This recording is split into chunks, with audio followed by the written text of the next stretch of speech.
तो आज 250 साल, ये हमारा 250वां साल है जिसमें कंपनी सक्सेसफुली सिर्फ सर्वाइव ही नहीं की है, बहुत प्रॉस्पर की है। और आज की डेट में ये एक $1 बिलियन की कंपनी है रेवेन्यूज़ के हिसाब से। मज़गांव डॉक शिप बिल्डर्स ही एक ऐसी कंपनी है, एक ऐसा शिपयार्ड है जिसका प्रूवन ट्रैक रिकॉर्ड है डिस्ट्रॉयर्स बनाने के लिए और सबमरीन्स बनाने के लिए। और कोई भी कंपनी भारत में डिस्ट्रॉयर्स एंड सबमरीन्स नहीं बनाता है।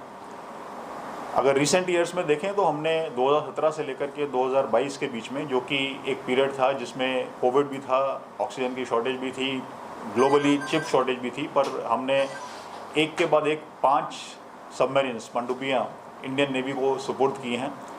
पिछले 3 साल में 2021, 2022 और 2023 हर साल हमने एक एक डिस्ट्रॉयर भी नेवी को सुपुर्द किया है। इसके पहले भी हमने डिस्ट्रॉयर्स बनाए हैं, सबमरीन्स बनाई हैं।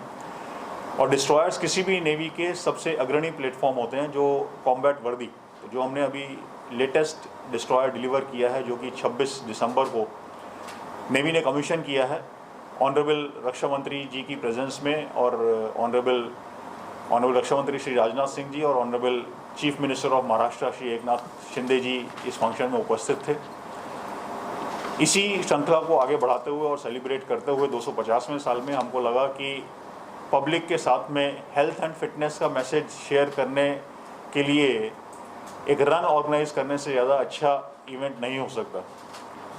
और इस रन की सफलता के ऊपर में निर्भर करता है कि हम आगे भी इसी तरह के इवेंट हर साल लेकर के आते रहेंगे। देखिए, आज की डेट में मज़गांव डॉक शिप बिल्डर्स 3 बड़े प्रोजेक्ट एग्जीक्यूट कर रहा है। सबसे पहले है प्रोजेक्ट 75, जिसमें 6 सबमरीन्स बनाने का है, स्कॉर्पिन फ्रांस के साथ में कोलैबोरेट करके।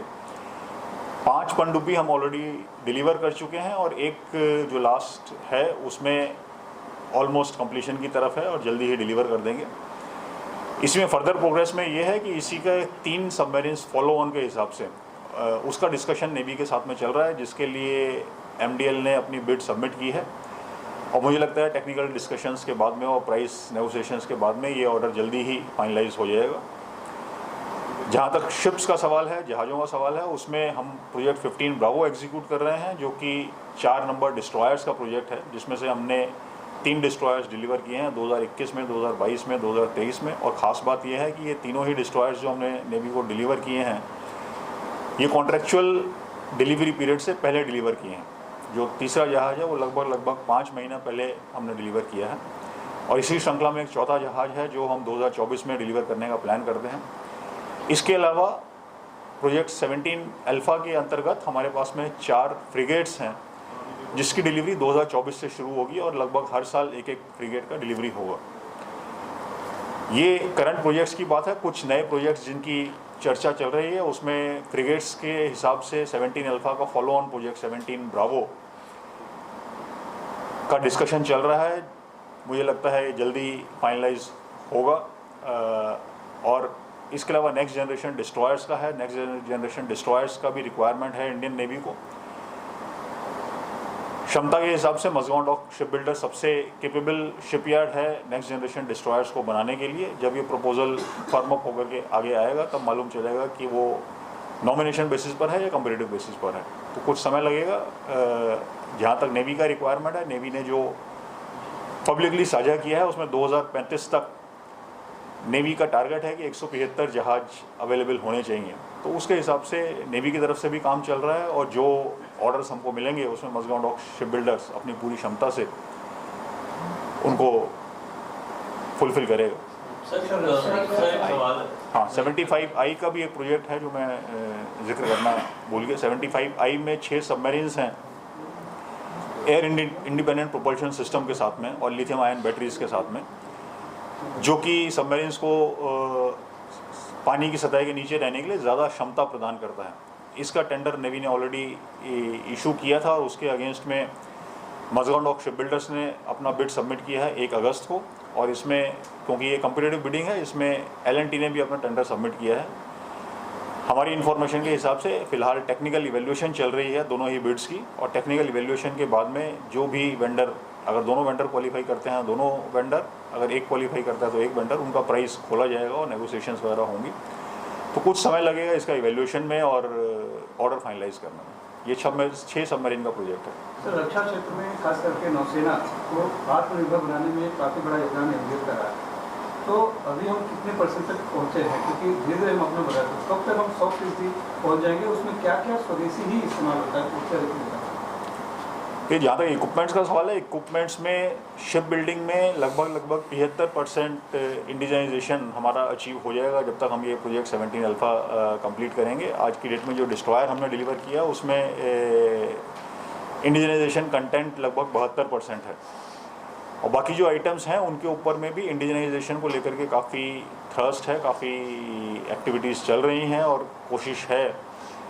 इसमें जो एक डेटरेंट है वो ये चीज़ है कि वॉल्यूम्स नहीं होती हैं, इन आइटम्स की वॉल्यूम नहीं होती है, तो ग्लोबली इनके जो सप्लायर्स हैं वो बहुत लिमिटेड हैं। हर कंट्री जो डिस्ट्रॉयर्स बनाती है या सबमरीन्स बनाती है उसमें ऐसा नहीं है कि सारी कंट्रीज़ पूरी तरह से आत्मनिर्भर हैं, क्योंकि वॉल्यूम सभी जगह पर थोड़ा सा कंस्ट्रिक्टेड रहता है। तो कुछ आइटम्स में हो सकता है थोड़ा विलम्ब होगा इंडिजनाइजेशन पूरी तरह से करने में। जहाँ तक सबमरीन का सवाल है, सबमरीन में हम लगभग 32% इंडिजनाइजेशन ऑलरेडी अचीव कर चुके हैं, और प्रोजेक्ट 75I के लिए भी और जो 3 फॉलो ऑन सबमरीन्स हैं इसमें गवर्नमेंट की तरफ से जो टारगेट है वो लगभग 60% इंडिजनाइजेशन का टारगेट है, जो कि हमें विश्वास है कि हम लोग जब तक ये प्रोजेक्ट्स कंप्लीट करेंगे इतना अचीव कर लेंगे। कोर स्ट्रेंथ है इंडिया की डिफेंस इंफ्रास्ट्रक्चर की। फिलहाल में देखें तो सबमरीन हमेशा से आपका पॉपुलर टॉपिक रहा है, काफ़ी अच्छी सबमरीन बनाई भी हैं, डिलीवर भी की हैं और कमीशन भी हैं।